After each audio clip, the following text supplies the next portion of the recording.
Plusieurs choses peuvent être belles. Des paysages, la lune, le reflet du soleil ou des visages, l'art, l'architecture, ou même les étoiles dans le ciel nocturne. Si nous devons définir la beauté de la manière la plus objective possible, nous percevons quelque chose comme beau si sa couleur, sa forme ou ses proportions nous apparaissent ravissantes ou attrayantes. Selon Plotin, ce sont les belles choses que l'on prend plaisir à admirer et qui nous troublent, provoquant le fameux coup de foudre. Ce concept semble d'ailleurs remonter à nos origines. En effet, les hommes préhistoriques taillaient déjà leurs outils symétriquement en forme de gouttes. Des chercheurs ont alors essayé de trouver des raisons pratiques expliquant pourquoi nos ancêtres ont passé du temps à leur donner cette forme. Mais ils n'en ont pas vraiment trouvé. Il semble que les premiers êtres humains les aient taillés en gouttes, tout simplement car ils les préféraient ainsi. La beauté serait donc un critère inhérent à l'esprit humain depuis des millions d'années.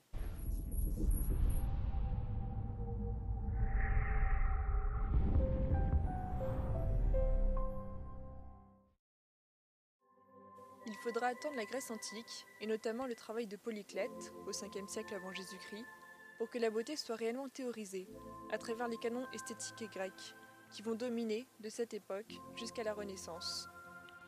Polyclète se base sur la symétrie, les proportions, la régularité et surtout l'harmonie. Ce même siècle, Platon s'interroge sur ce qu'est le beau en soi.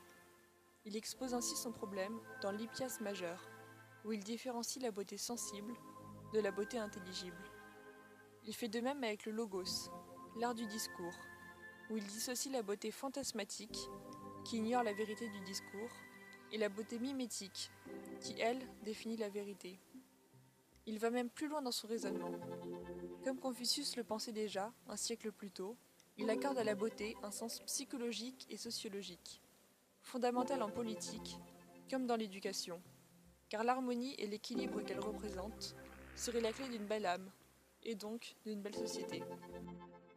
Au cours de notre histoire, la définition de la beauté a beaucoup changé.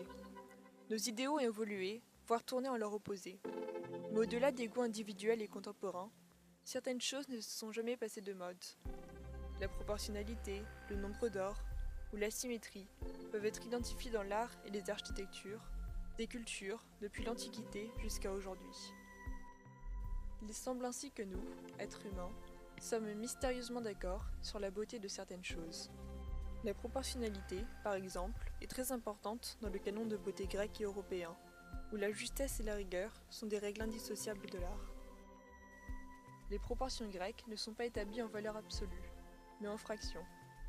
De même, pour qu'il y ait beauté, les Égyptiens subdivisaient la surface à peindre ou à sculpter en un réseau de petits carrés égaux.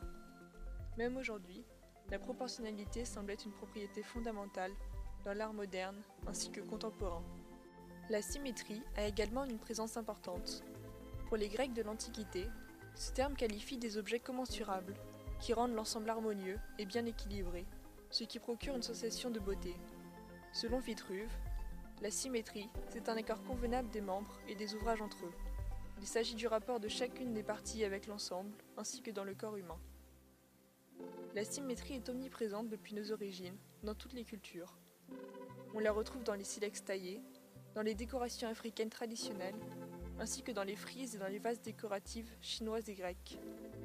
On retrouve également cette propriété mathématique dans l'art islamique, avec les fresques des mosquées, ainsi que dans l'art et l'architecture chrétienne, ce qui est encore une preuve de sa dimension sacrée et parfaite. Au niveau de l'algèbre, il se trouve aussi le rapport le plus symbolique et le plus mystérieux qui unit les maths et la beauté, le nombre d'or. Il s'agit d'un rapport mathématique de 1 pour racine carrée de 5 plus 1 sur 2, qui est égal à environ 1,618. Ce nombre apparaît comme une constante universelle d'harmonie, comme la clé d'une conception absolue de la beauté qu'on trouve à la fois dans l'art antique et dans l'art contemporain. Euclide définit cette proportion dans son 6e livre, prenant une droite avec deux parties, A et B. Si la droite est coupée en extrême et en moyenne raison, la droite entière est au plus grand segment comme le plus grand est au plus petit. Donc A sur B qui est égal à A plus B sur A, ce qui est égal à la racine carrée de 5 plus 1 sur 2, qui est égal à environ 1,618. Le nombre d'or est donc égal à la racine carrée de 5 plus 1 sur 2, ou 1,618. Son nombre est bien plus ancien qu'on ne le pense car on le retrouve déjà dans l'architecture égyptienne. Dans les pyramides, la surface visible divisée par la surface invisible est égale au nombre d'or. Et ces dimensions divisées par ces dimensions, ainsi que ces dimensions divisées par celles-ci, sont égales à la racine carrée du nombre d'or. Cette proportion a également une présence remarquable dans l'architecture antique, ainsi que dans l'architecture contemporaine. Pour comprendre pourquoi les proportions mathématiques ont une influence aussi importante sur notre critère de beauté, il suffit de regarder autour de nous. Le nombre d'or est omniprésent dans la nature et même dans le corps humain. La différence de longueur entre l'avant-bras et la main est égale au nombre d'or, et c'est la vaut aussi pour les 3 phalanges. Si on prend une image au rayon X d'un bras humain, on retrouve une suite arithmétique qu'on retrouve partout dans la nature. En haut du bras est relié à 2 os de l'avant-bras, eux-mêmes reliés à 8 autres os du poignet, qui à leur tour sont prolongés par 5 os de la main et 3 dans chacun des doigts. Ces chiffres 1, 2, 3, 5 et 8 font partie de la suite de Fibonacci. De plus, si on reporte ce nombre sur un graphique, la courbe formée est la spirale d'or, qu'on obtient en traçant une ligne arrondie en passant par le rectangle d'or le plus grand au plus petit. On peut retrouver ce même mouvement hélicoïdal dans les pommes de pin, dans les coquillages ainsi que partout dans la nature. La proportionnalité, la symétrie ainsi que le nombre d'or ont une présence si importante dans la nature qu'ils sont devenus des éléments fondamentaux de notre biologie. Ces proportions mathématiques apparaissent partout dans la nature, dans les cookies d'escargots, les fleurs, les vagues ou les nuages. Donc identifier et analyser correctement ce motif sujet dit vital. Un autre aspect répandu est la symétrie. Dans la nature, cela signifie que tout est comme il devrait être. Parce que la symétrie est si commune dans la faune et la flore, elle est extrêmement familière à notre cerveau. Un visage symétrique par exemple a plus de chances de correspondre à un partenaire fertile et en bonne santé. La symétrie a également aidé nos ancêtres à évaluer leur environnement plus facilement et à réagir rapidement au danger. Les choses qui nous ont permis de survivre activent le système de récompense de notre cerveau. Reconnaître des signaux sécurisants déclenchait en nous des sentiments agréables. Par conséquent, le beau possède le privilège supplémentaire d'être associé à ce qui est bon et bien. Le lien entre beau et bien s'ancre dans le langage. On dit une belle personne en parlant des qualités morales. On dit aussi vilain, qui est synonyme de méchant, pour désigner une personne qu'on trouve laide. Les enquêtes de psychologie sociale le confirment. La beauté est spontanément liée à l'intelligence, la gentillesse, la santé et à la sympathie. Ainsi, notre sens de la beauté a sûrement évolué à partir de la reconnaissance de motifs. Mais le lien entre les maths et la beauté va encore plus loin. Remontons à la Grèce antique. Pour Pythagore, il n'y a pas que la peinture et l'architecture qui suivent des lois algébraïques strictes. Pour le prouver, il va être le premier à théoriser une discipline artistique qu'on l'associe à la beauté mais rarement aux mathématiques, la musique.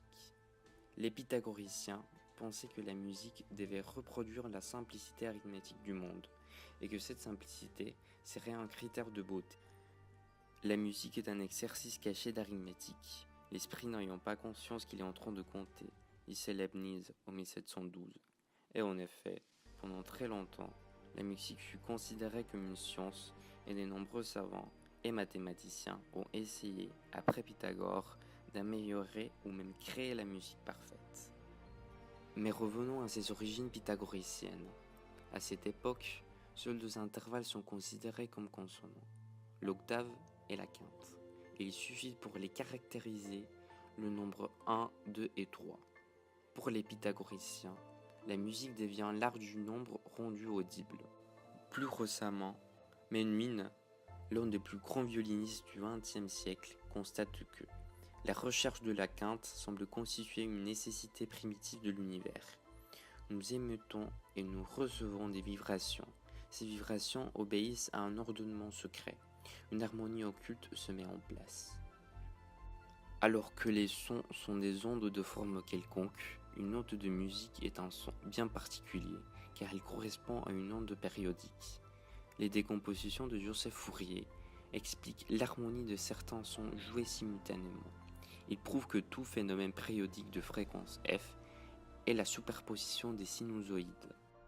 Il s'agit d'une somme de fonctions trigonométriques dont l'ensemble des fréquences est appelé spectre du son. Ce théorème affirme que n'importe quelle note, même complexe, sera la superposition des sons purs, nommés harmoniques. La première harmonie est de fréquence f, On l'appelle le fondamental, car c'est la note qu'on entend. De plus, deux notes paraissent agréables si leurs spectres du son sont proches.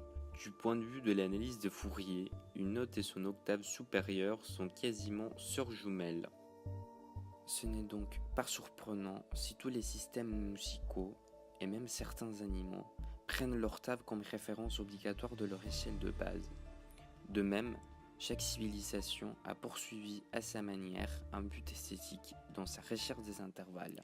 On peut se demander comment, autrefois, les hommes qui n'avaient pas idée de la nature périodique du son et ne pouvaient mesurer des fréquences pouvaient relier un intervalle à un nombre. En fait, ils mesuraient ces rapports à la longueur des objets résonnants. La notion d'intervalle étant ramenée à une simple mesure des distances, les musiciens sont depuis longtemps conscients de l'importance de l'arithmétique pour la formation d'intervalles consonants. Il semblerait ainsi que les critères de beauté, artistiques et physiques, soient strictement régis par les mathématiques. Cependant, malgré la perfection des proportions algébriques, on ne peut pas ignorer la subjectivité quand il s'agit de la beauté. Selon une étude menée par Research International, la notion de la beauté diffère parmi les différentes époques, cultures ou régions. Les sociétés et les régions dans lesquelles on vit ou même des pratiques culturelles peuvent donc influencer ou même changer totalement nos critères de beauté. Depuis bien longtemps, nous avons remarqué que les objets comportant une certaine harmonie paraissaient plus beaux. Que ce soit la loi de symétrie, les rapports d'or ou la théorie des accords en musique, cette harmonie est assez objective et mesurable. Il est donc évident que les maths ont joué un rôle crucial dans la représentation de la beauté. Cette expérience sensible pourrait s'agir d'une manière immédiate, intuitive et inconsciente de saisir des rapports mathématiques. Peut-être que finalement, les mathématiques sont liées à la beauté à tel point qu'elles incarnent la véritable beauté. Cependant, trop de maths détruit souvent l'illusion de la beauté chez la plupart des gens. Cette sensation ne pourrait donc pas être entièrement mathématique. Les maths seraient seulement un élément ou une composante de la beauté. De plus, l'évolution des cultures a grandement influencé certains critères de beauté. Elle semble être une expérience humaine qui transcende les calculs numériques et les propriétés mathématiques. Quand on juge un objet beau, on ne le fait pas à la suite de mesures ou de calculs, mais bien directement par une expérience sensible. Ainsi, une autre définition, proposée par Werber, s'offre à nous. La beauté se trouve dans l'œil de celui qui regarde. Certainement, la beauté est un critère qui varie en fonction des individus et des cultures. La beauté est donc une notion subjective, car son concept dépend de notre société ainsi que de nos goûts personnels en tant qu'individus. Pour certains, elle sera plutôt définie par des sentiments, par l'aspect physique ou par des qualités morales, comme les biens et le beau. Finalement, nous pourrions définir la beauté comme une expérience inhérente à l'esprit humain, qui réunit le sensible et l'intelligible.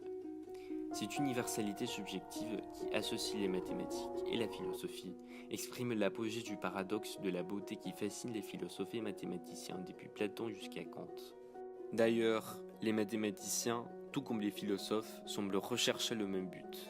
Même le mathématicien Christoph Rollweg affirmait que beaucoup de gens pensent que nous, les mathématiciens, cherchons une formule, mais non, nous cherchons tout simplement à comprendre la beauté abstraite de l'univers.